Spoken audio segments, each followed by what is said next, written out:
Tony. And we are the Friends of the Dark. So today we are going to do our first ever kind of debrief for the latest ghost hunt that we did. Yep. We just kind of wanted to, I guess, talk for ourselves without, being or during the ghost hunt. Yeah. As to how we feel about how it went. And the stuff we heard after we obviously reviewed our footage and put the stuff together. Obviously, there's a lot of that stuff during it when it happened. We didn't know about it. So, I guess for me, I just wanted to share with you how we felt about the ghost hunt. Of course, during our time there, we didn't hear anything physically. Firsthand. Nothing with our own ears. We didn't see the shadow in the room ourselves. We didn't hear the disembodied voice at the time while we were there. And the stuff on the spirit box is always kind of hard to determine exactly what it says. It's not very coherent in person. So it's usually something that we have to go over and listen to over and over and over again, which is usually my job. I'm the one that kind of goes over it at least 100 times just to be sure of what I'm hearing. I wanted to share with you guys what we believe to be the most compelling piece of evidence. And that's our own personal opinions. It's not where we kind of feel it together. We do have similar ones. Yeah. But for me, I would say top 3 most compelling pieces of evidence was number 1, literally, when I went over this footage and heard it for the first time, I literally had goosebumps. I texted him. He was at work, and I was like, holy shit. I texted my 2 best friends, and I was like, oh my God. You guys need to fucking hear this. Of course, they couldn't at the time, but I was alone, and I was just like, man, I want to fucking share this with somebody. Yeah. It was hard. It was hard to be by myself and not be able to share it at that moment because it was just so fucking mind-blowing. I was so blown away by it because, as I said, I listened to it several times over just to make sure that I'm hearing what I think I'm hearing. And sometimes I debunk myself. Sometimes I realize, oh wait, no, that was me. That was him. That was something in the background. But for the most part, that house, we were the only ones in the house at the time. My dad, as you saw in the videos, if you watched it, he was either in the shed, which is not a place you can hear while in the house, or he was in our vehicle, which he wouldn't be. We made sure he wasn't making any loud noises, nothing like that. He was keeping the dogs quiet. He was watching was it Bruce Lee? I think it was. He was watching Bruce Lee, making sure he kept to himself. There was that one time he came into the house, but he was really hot and wanted to get a wet rag. So, that's understandable.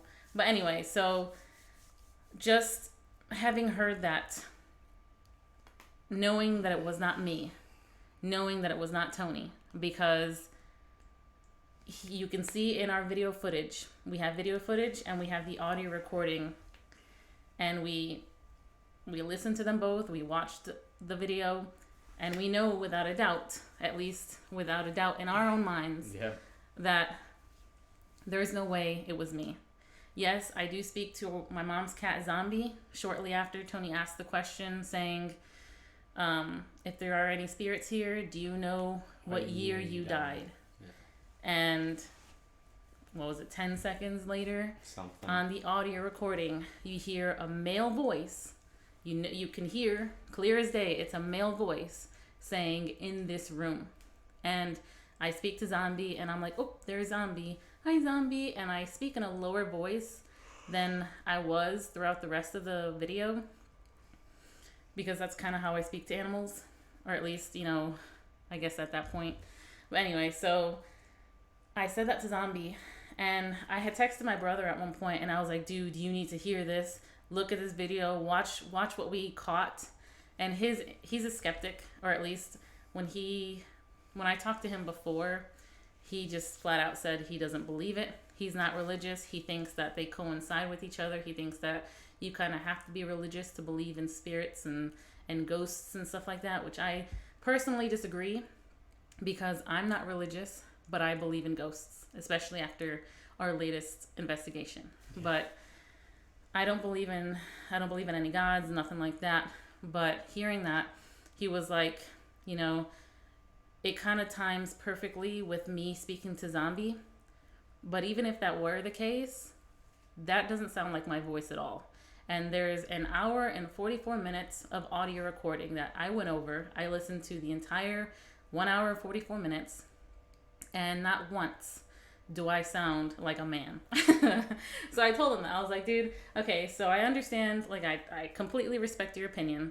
I understand where you're coming from, but throughout the entire 1 hour and 44 minutes, why is it that only at that point do I come out sounding like a grumbly old man? Or a grumbly man. It's not necessarily old, but it's a very distinct male voice, and you can hear me in the rest of the audio recording that I sound fairly normal. I sound like a female. So that kind of led me to believe, like, it can't be me. But he also said that, I guess as far as audio recordings go, they only typically pick up consonants as opposed to vowels, but why would the audio recording change? Like, let's say the I in zombie is a long vowel sound as opposed to, what was it? In. Yeah. I think he was saying that me saying hi zombie was what the audio recorder picked up as in this room. So the E sound for I, why would it turn into an I, like the short vowel sound? You know what I mean? So I don't mean to get into the whole, yeah. I don't mean to get into that whole thing, but me personally, I don't see how the audio recording would change the long vowel sound of I into the short vowel sound of I. So that's kind of how he, I guess, explained it away. But for me, I don't see how that's possible. I do know that audio recorders do pick up lower frequency, but it wouldn't change the tone of my voice, especially during only one spot of the video recording. And I don't see how it would change the sounds of vowels and stuff like that. So for me personally, I don't believe that was me. We know for a fact that it wasn't Tony because you see him in the video recording not speaking after he asked that question. And yeah, so there was nobody else in the room. So yeah, that was my number one pick for most compelling evidence of that investigation. What was yours? I'm gonna be honest with you, because you talking about yours, I kind of forgot what I said, what my first one was gonna be.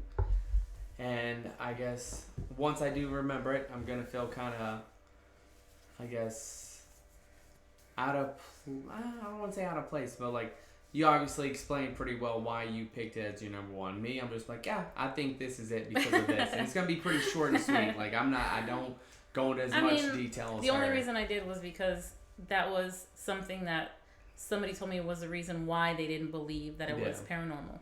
And I'm just trying to explain why I disagree and how I don't really see how it could be misconstrued as me, because it's just so different, voice frequency, the sound, like me being a female, it sounding like a male, it changing vowel sounds and stuff like that. I don't really see how that could have been me. Yeah.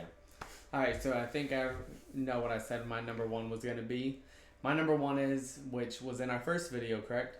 Okay. So in our first video, it was shortly after I had just given her the camera. I was holding it first, gave her the camera, and she had just said, I thought I saw something. I swear to God, I saw something move in the living room. It was shadow in the living room. Yeah, and obviously in the recording of the video, you never saw anything move in the living room. But shortly after that, you hear an old man voice, which we put it as where it sounds like he says green thumb. Now, as I told her, and I also said it during our stream and everything, that the thumb part, I don't necessarily hear it saying thumb, but I 100% hear the fucking green. And it sounds like an old man voice saying green. And like, it's a very unique sounding voice. Yeah. It's very like, raspy. Very raspy. It's certainly not fucking me. It's not her.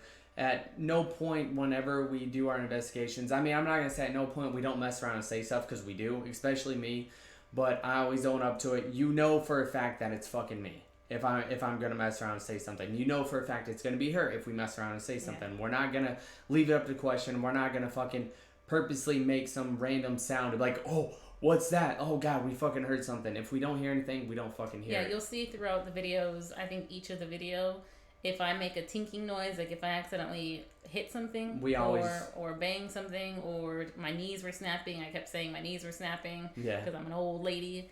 Just any odd noise that could possibly be misconstrued as paranormal, we always try to let you know, like, hey, this was us. Just a forewarning, this was us. If we hear it in the audio recording, this was us. Yeah. Sometimes we might not, because obviously you don't always remember to do it every single time, but we definitely try to. If it's something where we bump into something or anything that we cause, we make sure to try to say something about it. So I would have to say that was my number one, because it is a disembodied voice, for the fact it doesn't come on a spirit box. We don't have any other device going, as in, I mean, I guess the spirit box really the only thing, or an obelisk or anything like that. We don't have something playing where it says the voice for us. Yeah. It's completely picked up by the audio recorder. Yes, we did not hear it ourselves in person, because I'm pretty sure we would have shit ourselves if we did. But that, I would say that's my number one, for sure. So Tony's number one was in video number one, or investigation number one. Yeah. Part one.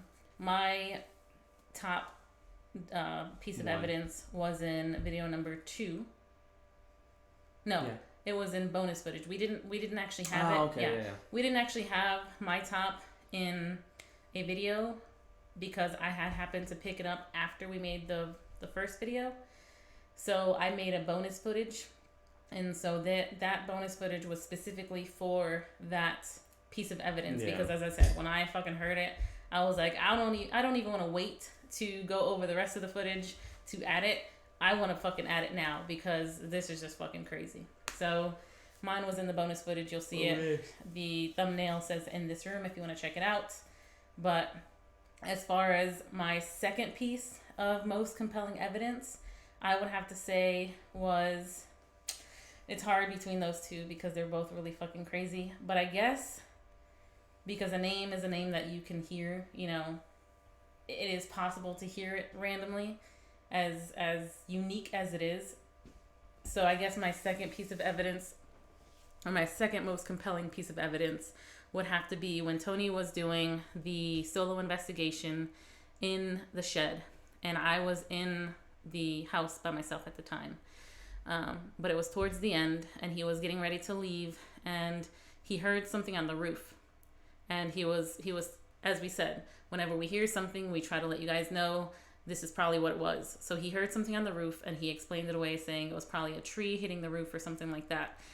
Literally, not even a minute later, maybe not even 10 seconds later. I don't even think 10 seconds. Yeah, it was like 5 seconds later. It was a very short time frame between him saying he heard something that we pick up on the spirit box. Somebody says, I didn't hear that. So the fact that he was talking about something he heard, and to hear such an intelligent response as a full-on sentence, I didn't hear that, I was just like, holy fuck, like, how do you explain that away? How do you explain the fact that it was a full-on sentence on the spirit box, and it was in perfect relation to what he just said? So that was definitely my number 2 for most compelling piece of evidence. And that was in our video part 2 of the Homeowner That Never Left part 2. Yes, part 2. All right, so my number 2 is also the same as hers. As she said, obviously I don't have much to say about it. It is an intelligent response, regardless if you believe it actually said all that. The fact of the matter is, if you listen to it, if you guys don't know what a spirit box does, it cycles through radio frequencies at a high rate. If you catch like a syllable of a word, or even just say hi, because that's very short, that's something that you could perceive as, well, you only picked up hi on the radio, which is fair, because that is true. But when you get something like this that says, I didn't hear that, and you hear it over multiple channels, and if you listen to the video and you hear that it's the same fucking voice. It wasn't like a male voice, a female voice, a kid's voice, anything like that. It was the same voice throughout different radio frequencies. There's no denying. And it was in response to something he said. Yeah. How do you fucking explain that? Please, in the comments, if you have some kind of logical, scientific explanation for that, please go ahead and explain it to us. Yeah. So, I mean, yeah, as I said, that has to be my number 2 because it is very intelligent. And the fact, I mean, yes, in that video, part 2, when I'm doing my solo investigation, there is also multiple other responses through the spirit box, which if you listen to them, they're the same voices over different frequencies. It doesn't change the pitch of the voice. Nothing about that voice when they talk changes. So that's an individual spirit who is speaking to us. And so that's why it has to be my number 2. That's what I'm gonna leave it at that. All right, so I'm looking at these. This is our notebook of what we were doing or what we were writing down. Yeah, that's her notebook. This is my notebook. As we were going over our footage and our audio recording and all that. So this is what I had written down. So as far as my number 3 most compelling piece of evidence, I'd have to say it was the question I asked while doing a solo investigation in the house, and then a response that Tony got while he was doing his solo investigation in the shed. So while I was in the house, one of my first questions, I think it was maybe my second question, honestly. I think it was the second question I asked. Do you know if there's any spirits here? Do you know who lives here? Do you know who currently resides here? I'm not saying it verbatim. I'm kind of paraphrasing because I don't remember exactly what I said. But it was something along those lines. And then we were going over the footage of Tony in the shed by himself. And that was during the beginning of his investigation by himself too. So it was in line with me asking that question. Yep. We hear on the spirit box a male voice saying the name Cordero. And, it's three syllables. I have to make sure. Cordero. 3-syllable word or name that we heard. And it's a very unique name for one. It's not something you're going to hear on the radio. It's not something you would typically hear on the radio. It's not a very popular last name.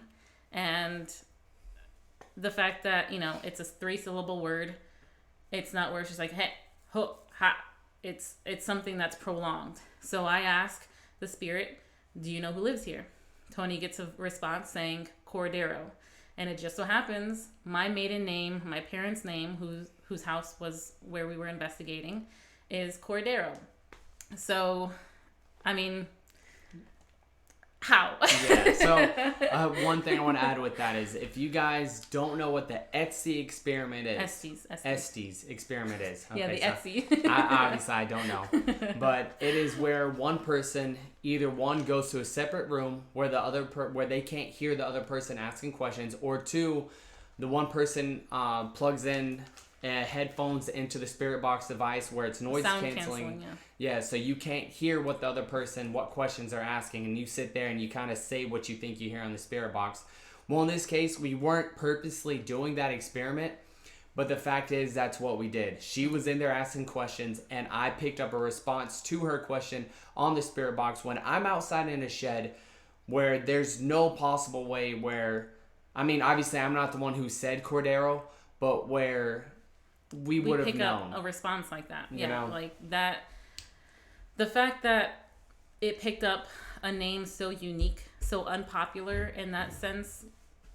There's no logic. After I ask a specific question, I mean, how else can I phrase it? How do you explain that? You know. So for me, that was definitely number 3. As to most compelling pieces of evidence. And that was also in our part 2 video? That was, yes, part 2, because that was during our solo investigations. Yeah. All right, so my number 3, which it was going to be a different one, but I decided to change it after she mentioned something earlier. But I would still say my number 3 for most compelling, just because it's something I feel like we haven't caught so far in any of our other investigations, is in our part 1 of the video of the Homeowner That Never Left, part 1. There is at one point when we're looking into her parents' room, you see on the bed a shadow move. Now, it doesn't, I wouldn't say necessarily it's a fit like a human body figure shadow. Yeah, there's no like outline to it. It's not like you see a head or shoulders or anything like that. It's just a shadow you see on the bed and it moves off. Now, why I think this is so compelling, because as we mentioned in the video and even on our stream when we showcase this, the part 1 video, is the fact that there is one light in the room. It's an orange light, I think it was. It was orange. It was orange. Their cat was out in the living room laying down, which you saw later. He never moved around in the house. I don't think he ever got up while we were there. And the fact is that this shadow is there, and it just moves off like that. And he kind of, I guess, adjusted himself to the side a little bit, but it wasn't to that point where you were like... Yeah, and regardless if I adjusted myself or not, the light is in the room. We're outside the room, outside the door. There's no way our shadow would cast inside because there was no light whatsoever on behind us. Obviously, you guys know how a shadow fucking works. You have a light behind you, your shadow's going to be in front of you. Yeah. This light in front of us right now, guess what? Our shadow, I mean, yeah, you can't see it because it's dark back there, but our shadow would be behind us. Our shadow's not going to be in front of us or anything like that. Yeah. So the fact is that there's nothing else in the room, and there's a shadow on the bed. It's just there. We never see it like come in, but you see it there, and as we walk up to it and start talking, it moves away. Yeah. And then even to add to that, when we walk into the room, or at least when I walk into the room, I don't cast a shadow. There's not any point. Like, I'm facing the camera into the doorway, as he was doing earlier in the investigation, and there's not any point where you see my shadow in front of me. It would be off to our left because the light was to our right. Yeah. So it was pretty crazy to see a shadow move, and then me myself, while he was doing that part of the investigation, I was off to his side, and I wasn't even in the frame of the doorway. You can see that I'm kind of off to the right of the doorway, so it was not me. So yeah, that was pretty. Yeah, it's just, as I said, cool. I don't think we've ever picked up anything like that ourselves in any of our other investigations. Obviously, we still have some stuff we have to go through that we haven't checked out, so maybe we did in some of those other videos that we have, but yeah. Yeah. I'll say that was definitely my number 3. Yeah. But, of course, as you've seen, if you have watched the videos, if you haven't, check them out. The Homeowner That Never Left Part 1, the bonus footage in this room for that portion of video. Yeah. The Homeowner That Never Left Part 2, and then the Homeowner That Never Left Part 3. So those are the 3.5 videos that we made doing the paranormal investigation at my mom's house recently. So it was fun. Yeah, it was really fun. It was really cool, and I'm really grateful that she allowed us to do it. I want to do one here, just as if we pick up something, just for the hell of it. Never had anything happen here, but you never know. Yeah, but... as far as we know. Yeah, so I guess my opinion, as far as do I believe whether or not the house is haunted, I truly believe it is. Because as far as all of the investigations we've done so far, we've done Pleasant Ridge Church, we've done, what was it called? The other church, the white church. Stony Point Church. And we did a audio recording investigation, I guess you can call, at Octagon Hall. We also did an investigation at Octagon Hall, which we haven't gone through it. Well, I don't think we've listened to any footage through that or audio recording the second time we went to Octagon Hall, which I really want to because I'm hoping it's going to be wild. Yeah, and then we did the investigation at Thomas House Hotel with the Ghost Hunt Weekends, and then we did an investigation at the Walking Horse Hotel with the Haunted Travelers. But for me, honestly, it's hard for me to really want to go forward with going over those pieces of footage because there were so many people there for both the Thomas House Hotel, the Octagon Hall with Haunted Travelers, and the Walking Horse Hotel with the Haunted Travelers, because I feel like the amount of people that were there kind of debunks it. Like there's reasonable explanation. Yeah, there's so many things you can explain away because we don't know any of those people. We don't know what they were doing. We don't know if they were doing things on purpose. We don't know what they were saying the whole time, stuff like that. So for me, I'm just like, I do want to listen to it, but at the same time, there's so much skepticism in me to know for sure, to know without a shadow of a doubt that it could be paranormal or not. So that's why I'm just like, I'd like to stick to doing things ourselves and going over the footage and showing it to you guys, because we can let you know 100% that we did not do this, we did not say this, we did not make this noise, stuff like that. So yeah. I get that. Yeah. But I know my mom was definitely not really shocked, but she was amazed. I think that's a good way to put it. She was amazed by our footage. She made her own response, I guess, her own video on her YouTube. I believe it's Martha Cordero. I don't know. I'll add a link to it if you want to see her response. She made a video of how she felt when she saw our evidence. I'll add a link to her page in either the comments or in the description. You guys can check it out if you want to. But she was definitely amazed. I know one of the ones that she was kind of blown away by was the Cordero. And just the also disembodied voices. Also, she was blown away by the fact that we picked up the name Lonnie in the spirit box, and that happens to be the name of the gentleman who passed away while living at that house. The previous owner. Yeah, the previous owner. He passed away while he was in the house. And another very unusual name, maybe not unusual, unpopular, I guess you can say. It's a very unique name, Lonnie. It's not one that you hear very often. I don't think I've ever met a Lonnie. Yeah, so just for that fact, to hear that in the spirit box, that was also pretty compelling as well. And we didn't hear it just once. We heard it a couple times throughout the night. Yeah.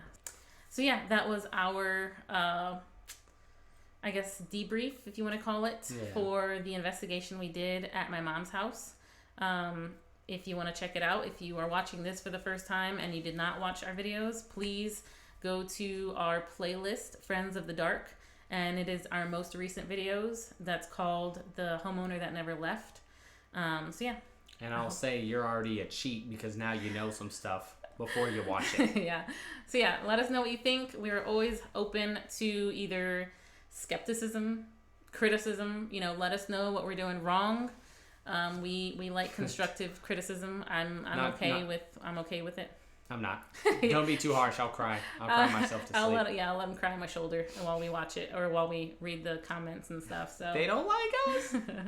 I don't mind it. I like, as we said, we want to be known as very authentic. Yeah. We're not trying to bash the people who do it more so for entertainment. Because it is fun. Yeah, because it's fun.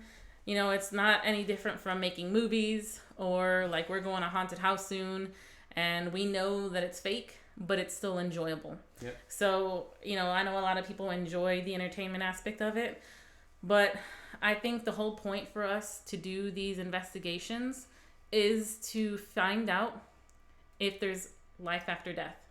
And which there is. Especially after doing this investigation, the fact that we're alone and the fact that we picked up what we picked up, I can honestly feel like I can say without a shadow of a doubt that there is life after death. Either that or, you kind of get stuck on repeat and you just replay certain moments throughout your life. It's one of those, because that also happens. There are spirits out there. Wouldn't that still be life after death even if it's on repeat? Well, if you're not actually there and it's just like a fragment of memory of yourself, but it's not actually you, It's water. It's the water in the atmosphere. Yeah. Because water has memory. Thanks, Olaf. Yep. So yeah, I am Bree. I'm not telling you my name. And this is Tony. And like we said, we are the Friends of the Dark, and we hope you enjoyed this video. Yep. And the rest of the videos we provide for you. If you did enjoy it, sorry. No, go ahead. If you do enjoy it, hit that follow, subscribe, whatever Please it is. Please subscribe. Yeah. Yes, we appreciate it. Please hit that like button if you don't mind. And we'll see you guys later. We're out.